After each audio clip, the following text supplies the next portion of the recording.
आज चाहिँ म मालपुवा बनाउन जाँदैछु।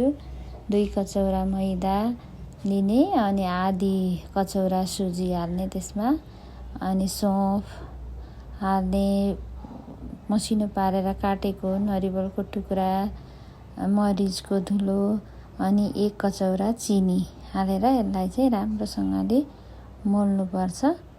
पहिला सुरु यसलाई मजाले मोल्ने, अनि मोलिसकेपछि यसमा थोरै थोरै पानी राखेर गिलो हुन दिने।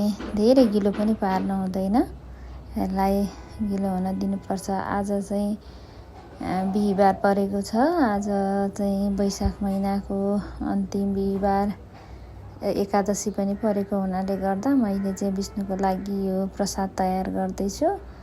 अनि थोरै थोरै पानी हालेर एकछिन गिलो हुन दिने, अनि यसरी चलाउने, मजासँगले चल्लिन्छ। यसमा दाना हुनु हुँदैन, दाना भयो भने फेरि बिग्रिन्छ मालपुवा बनाउँदा। अनि यसरी मजाले घोलेर चाहिँ यसलाई रेस्ट गर्न दिनुपर्छ आधी घन्टा जति, 15-20 मिनट। टाइम छैन भने त्यति रेस्ट गर्ने। अनि यसरी यतिको भएपछि चाहिँ यो पकाउनको लागि तयार हुन्छ।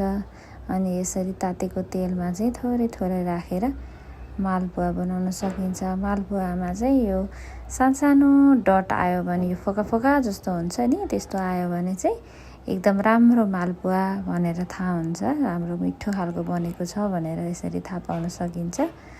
अनि यसरी सबै तयार भइसकेपछि यसलाई तेलबाट निकाल्ने, सानो आँच पारेर पकाउनु पर्छ, नभए डढ्छ, भित्र चाहिँ फेरि पाक्दैन।